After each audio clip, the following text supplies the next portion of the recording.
Hello and welcome again. Hope you really enjoyed those two sessions. I could talk between them and I thought they were fantastic. We're going to have a quick talk from a partner highlight, Evan Hynes. He is the co-founder and CEO of ClimateBase, the world's leading platform for climate employment. ClimateBase launched in mid-2020. Since then, ClimateBase has been used by over 350,000 people around the world and has helped hundreds of climate tech companies hire mission-driven talent. Prior to going all in on climate, Evan led student acquisition and community at Make School, a college for computer science backed by Y Combinator, Caper Capital, and Andreessen Horowitz.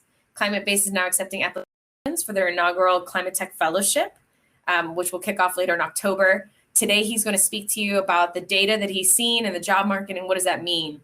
If you heard my earlier talk, right, like everybody has a role, and he's going to talk about some of the data points behind that. So excited to welcome Evan on stage. This will be a really short chat, and then in about 7 minutes, we're going to kick off our next two sessions where you'll get to hear on the new cool, the future of cooling. All of you passionate know that we need to figure out how to have AC without damaging the planet, so stay tuned for that session, and electrifying neighborhoods. So those will be up next while we bring on Evan now to speak to you about ClimateBase. Hey, Evan. Hello, and can you hear me? Yes. So without further ado, yeah, jump in. They're excited to hear about the ClimateBase data. Excellent. All right. Well, thanks so much for having me. So for the past little over a year and a half now, I've been working on building out a platform called ClimateBase. And at ClimateBase, we're really looking to really make more efficient connections between job seekers who are looking to align their career with solving the climate crisis, and organizations that are working on climate solutions and all that goes into supporting this broad ecosystem that we call ClimateTech. Just confirming, can you see the screen that I'm now sharing? Okay, okay, awesome. When we think about like what a green job is, or perhaps what a climate job is, it's important to recognize that this has actually been traditionally a very challenging place for people to break into. People want to do this. In fact, you may have seen the recent Guardian article that was syndicated across a bunch of other publications, talking about how there's this massive increase in young people wanting to have sustainable careers. But what is a sustainable career? Do you have to go to grad school to have a sustainable or climate-oriented career? The answer is, of course, no. You don't need to be a wind installer or a sustainability manager to work on climate. In fact, there's a lot of other kinds of roles at organizations that are mission-focused on this. And so at ClimateBase, we've been really focused on first identifying the organizations that are working on climate sector and solutions, and then going one step further and actually answering the other question, which is who's hiring? And over the past year, we've been able to collect some really interesting data. By the way, this is just, you're seeing a preview of our new landing page. So not meant to be a slide, but I'm going to use it anyway.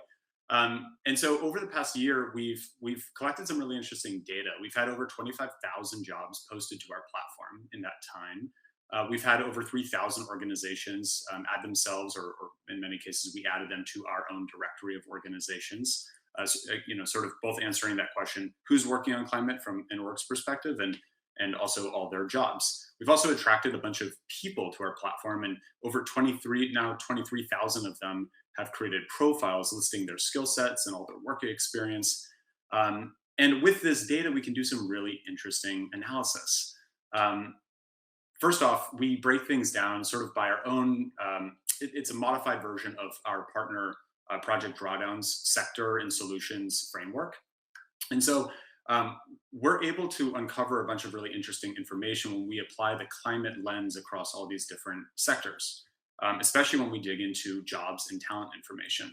Now, we have a team of some volunteer data scientists taking all of our data, all of those 25,000 jobs, 3,000 plus organizations, 23,000 plus job seeker profiles, and also all the applications that we've been able to track, to actually track through our platform, who applied to what jobs. And we want to answer a bunch of really interesting questions. We're preparing a report right now that we're going to be calling the ClimateTech Employment Report. We're probably still like a month away from releasing it, but I think it will be the first data-driven answer to the question, basically, well, a bunch of questions. Now, I wanted to take a quick moment to present some just high-level interesting data that I was able to pull for today's event.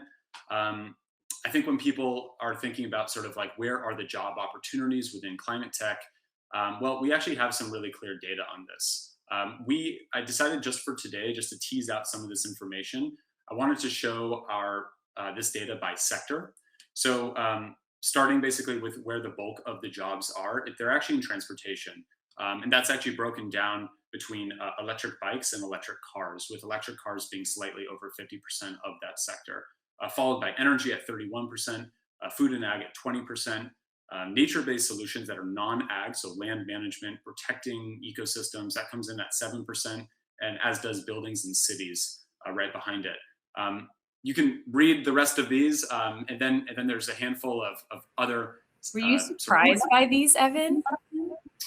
Oh, I mean, honestly, yeah. Like, I actually thought that nature-based solutions that there would be a lot more jobs in this space because there's so many organizations working in this space. But the number of organizations doesn't actually, well, rather the number of jobs actually doesn't reflect the number of organizations. In fact, I think what we're seeing is that the number of jobs is really a byproduct of where we see a lot of the funding going towards. And as many of us know here today, electric transportation and vehicle companies have received a huge amount of much more funding than nonprofits that are focused on restoring and protecting ecosystems.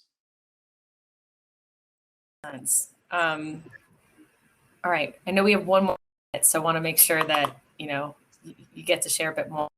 Yeah, so I'll just say that, some of the other really interesting data that we're getting ready to prepare for this is, and I'll just quickly end sharing my screen right now, is looking also at like which climate solutions we're seeing the most amount of job growth in. We have all that data.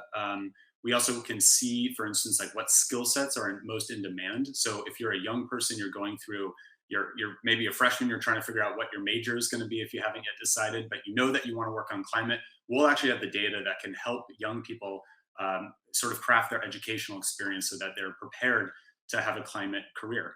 I'll also mention in these final seconds that we are also launching our own climate-based fellowship after many months of postponement. We're actually really excited to kick this off. We're going to be getting going with that in late October. So if you're interested in advancing or perhaps just accelerating your career in climate, we would love for you to consider applying. Thank you.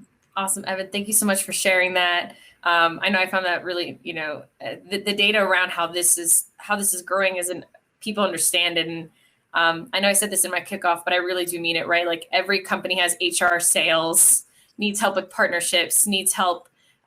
So the skill sets you have today can translate into these roles, into these companies, and into these industries.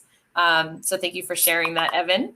And without further ado, the other sessions are now live. So the new cool. So if you want to learn about how we're going to be able to keep people cool, especially as things heat up, without using refrigerants or other chemicals. I think you guys will find that conversation really interesting. And the other one is electrifying neighborhoods. As Evan just pointed out, transportation is going to be huge. So what does that mean to bring electrification to our neighborhoods and decarbonize industries that way? So thank you all so much, and we'll see you in those sessions. Don't forget there to your left, you'll see a nice little word that says now, and you can click there. See you all there.